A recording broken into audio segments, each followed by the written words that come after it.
In a broad but real sense, I am supportive of alt tech, of the alternative social media sites, places like Mind, like Gab, like BitChute, and so on. Steemit has just recently had a big upgrade, which was nice to see. But they don't exactly make it easy for me to be supportive. Yeah, we live in a time without nuance, where supporting the right of someone to say something objectionable, racist, sexist, homophobic, or whatever is equated as being the same thing as supporting what they're actually saying. And unfortunately for all of us, really, the first people to settle on these alternative tech sites, these alternative social media sites, tend to be crazy people. Now, they can be either crazy racists, the kinds of people that have been chased off all kinds of other platforms, or they can be kind of new age, hippy-dippy, alternative medicine, the earth is flat, pyramids are transmitters to the godhead kind of crazy. The latter is more amusing than the prior, though they tend to have quite dangerous beliefs when it comes to things like vaccines and so on, but they don't make it easy to support or even to use these sites if every time you log on you're bombarded with gibberish and racism and white ethno-nationalism and conspiracy theories and we was Kangs and all the rest of it. It's just not a welcoming experience. Not that I'd want them to necessarily change it. I'm going to put some of the choice nonsense that I've encountered and the lovely individuals that I've encountered up there while I talk. My God, it's full of assholes. We've talked before about how there is a single point of failure on any attempt to create an alternative social media site, one that doesn't engage in the same degree of censorship, because even if the company itself doesn't wish to censor you or whatever you say or whatever else, that doesn't really matter. And it's not governments directly that are doing anything to censor you, but yes, corporate censorship is still censorship, but they might perhaps apply pressure to the companies in the way that Germany applied pressure to Facebook to censor certain things on their behalf, which neatly sidesteps all the free speech protections that we have. But that's not really what I want to focus on.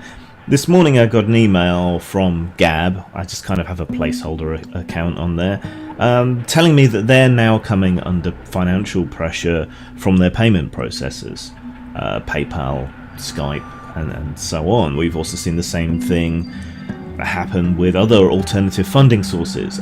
Maker support fell afoul of Stripe and has probably effectively killed that platform forever. Patreon themselves have come under pressure from mastercard and all the others. This is where you run up against a hard wall. I mean, you can set up your own site, you can do whatever else you want to do, but if you're going to make any money off it, running costs, you don't have a right to your own money anymore, because all these payment things are services, and they reserve the right to not provide you that service for, well, any reason they want, really. And quite often, in instances like PayPal, they in fact confiscate the money.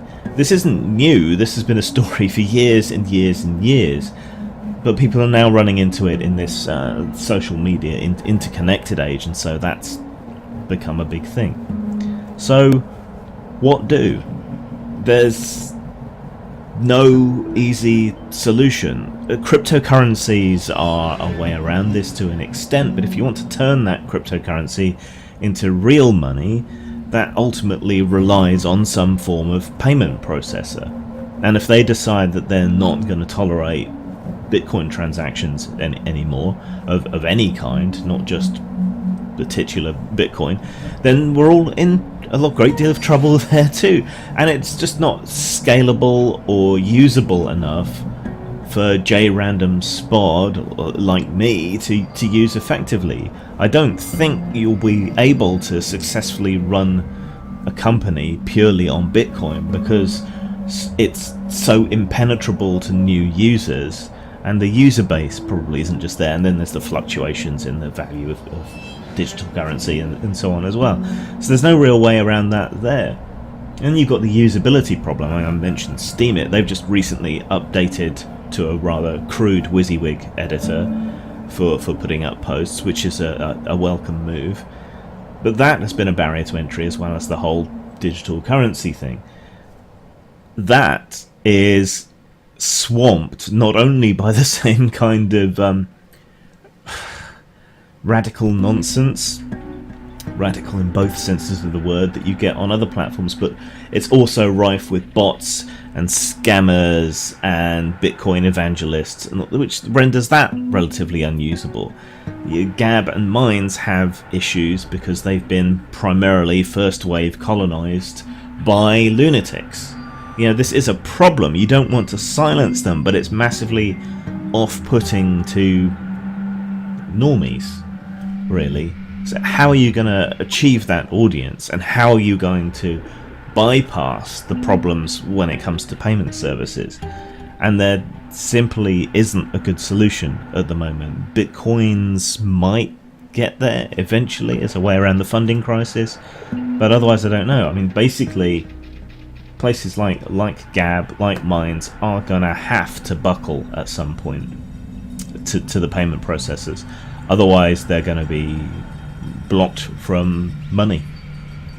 Whoever comes up with a payment service that is accessible, usable, and doesn't do this is going to make a packet off the back of both shady and legitimate transactions. You would think money is yours, but when the use of your money relies on electronic services, you've got a problem. And sending checks or cash into these companies isn't really a practical solution either. So I don't know what is. I think things have been taken about as far as they can in the current paradigm without there being a truly independent and non-judgmental payment service that isn't going to do what these other services have done.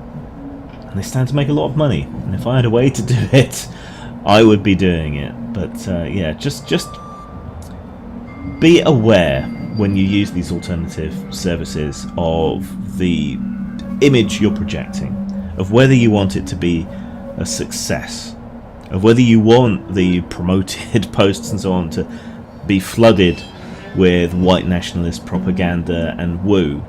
I mean, I post a lot of cheesecake art, and my other articles I cross-post to places like Minds. Yeah, and I boost those in the hopes that will in part get people to see my stuff, but also in part will dilute the lunacy that's up there. So if you're not a lunatic, consider using these platforms in order to dilute the lunacy and provide alternative points of view, difficult and tricky as that might be. And techies out there, get on that alternative payment service, or an easier to use but still secure digital coin. The need is urgent. Zang. Old Fat Punks is part caper, part comedy, part nostalgia and part commentary. It follows three aging punks as they build themselves up for one big, nihilistic last hurrah. You can buy Old Fat Punks at Amazon, Drive-Thru Fiction or Lulu.com. Follow the links below or search on those sites. Now, Bob, consider this next question very carefully. What is your one purpose in life? To explode, of course.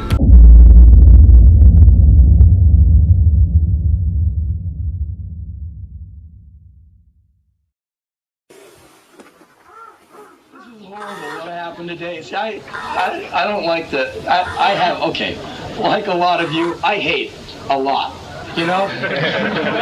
But I hate with style and creativity. Yeah!